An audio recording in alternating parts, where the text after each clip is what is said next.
Hey, this is Jeremy for 10xyourgigs.com, and in this podcast, I am going to tell you what it takes to achieve long-term success in show business.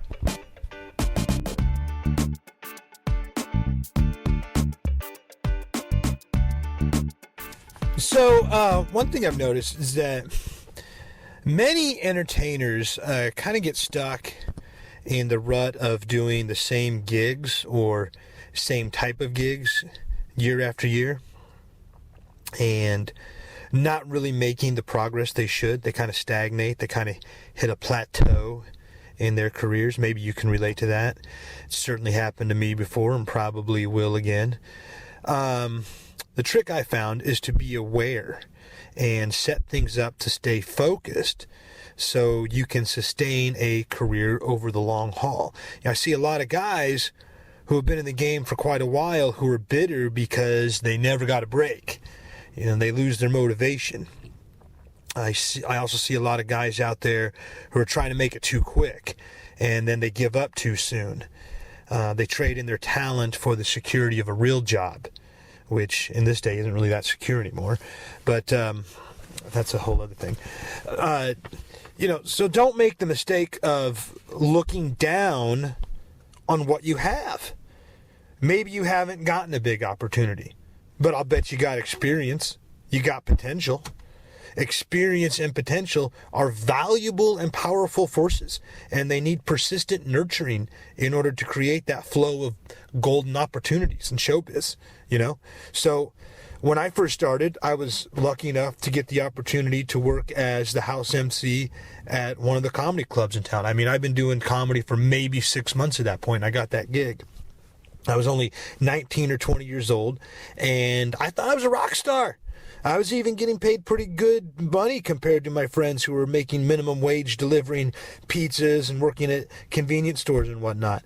So, although the club I was working for gradually demoted me over the course of 9 months, and I went from making $200 a week performing 2 shows a night on Fridays and Saturdays to performing 1 show a night on the weekends and getting paid in free salad bar and fountain pop.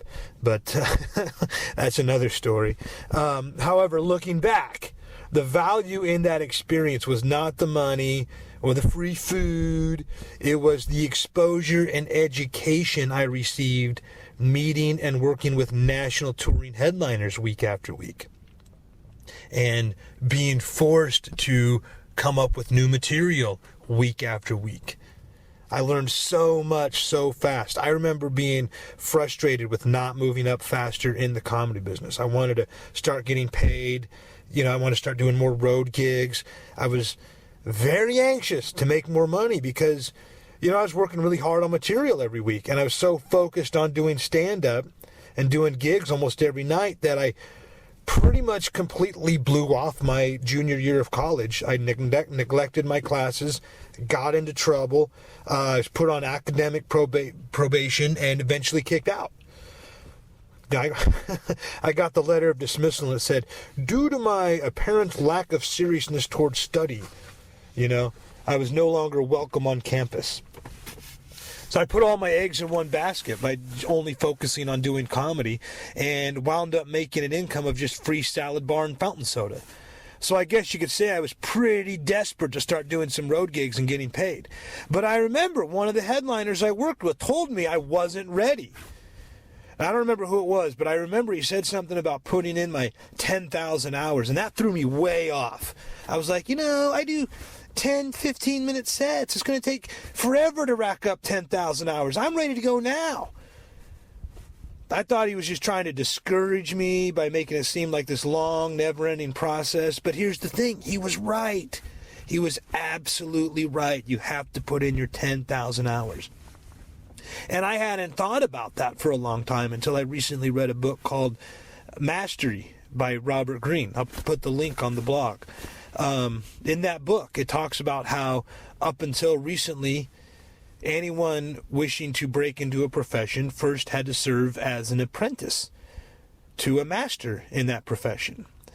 Usually that apprenticeship took about 10 or 12 years working 8 to 12 hours a day.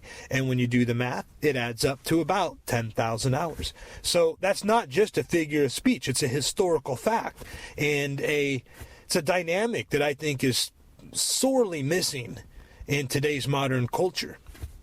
Do you have to put in your 10,000 hours?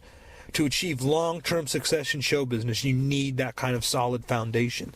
Now, here's what I didn't realize back when I was first given this advice.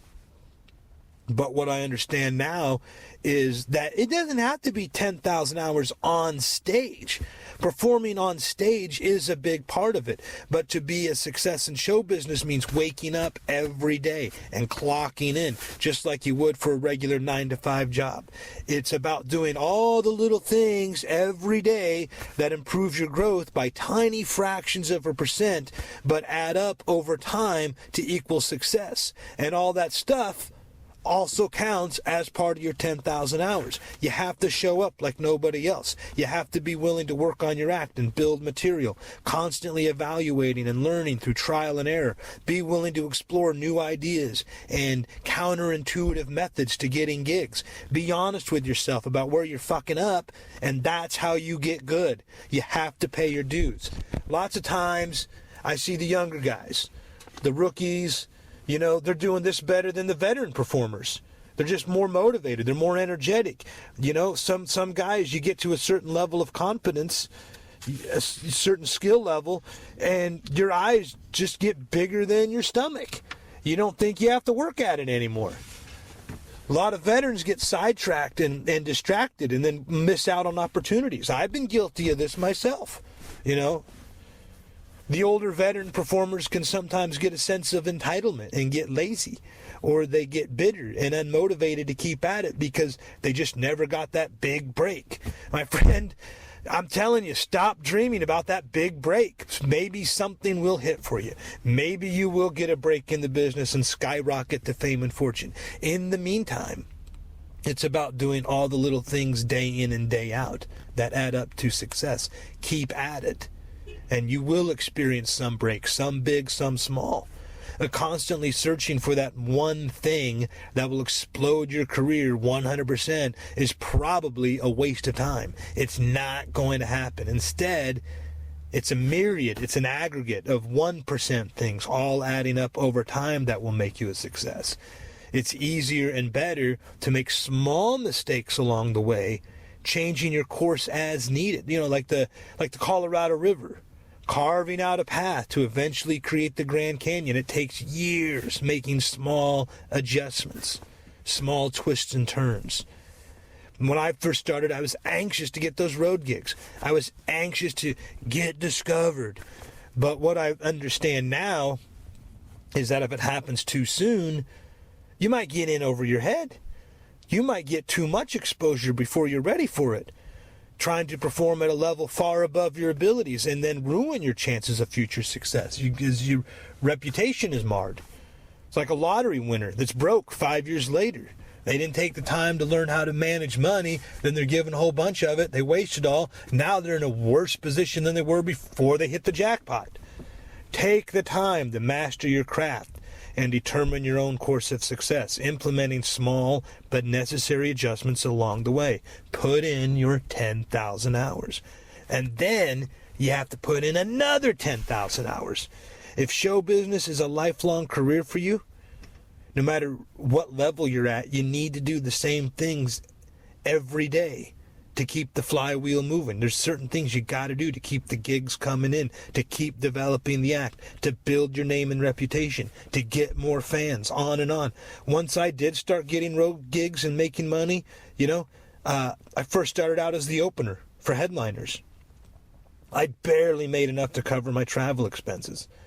It was like the paid internship. It's the apprenticeship. Again, I was anxious to move up to become the headliner, not satisfied with just being an opening act. And again, I was given some great advice by a headliner that I worked with. He told me you got to have short-term goals and activities where you work a lot early on to get experience, make money, and pay the bills. Then you have to have some medium-term goals where you want to become known and successful over, maybe a 5 to 2 year period of time. And then you also need some long-term goals and activities where you do the things to sustain a career over 10 to 15 or 20 years or a lifetime. At that time, I just kind of made a mental note of that, but looking back now and remembering it, I see the real wisdom in that advice. You see, there's no such thing as stagnating or hitting a plateau. Either you're going up or you're going down. There is no plateauing. There is no leveling out. It may seem like you've leveled out, but really, if you're not going up, you're going down. Right now, your short-term thinking has to be applied to the exact activities it takes to immediately improve your performance, attract gigs, make new fans, and make some money. What are you doing today to accomplish those things? What more can you do? Then you have your medium-term goals, where you think about what you want 2 years, 3 years, 5 years down the line. You may need to be aware, conscious of what changes are happening that you'll need to keep pace with. What projects can you work on that will have medium-term payoffs? Then at the same time, you must be engaged in long-term thinking. You should devote some time to those activities that help you develop the lifestyle you want. What do you want your life to be like in the distant future, 5 to 20 years from now? I think you need to be investing some time and some money in long-term plays designed to start yielding benefits years down the road. So that's what I've discovered and have used as a 3-part formula for success in show business. Maybe you're on the rise and you're not sure what to focus on or what to invest your time, money, and effort in. Maybe you've hit that plateau and you're just not sure where to go from here. If you're not exactly sure where to start, stay tuned. Next week, I'll bring you my list of activities that I do to stay focused in my quest to have a long and successful career in show business and comedy. Hope this helps. Hope you got some good value out of it.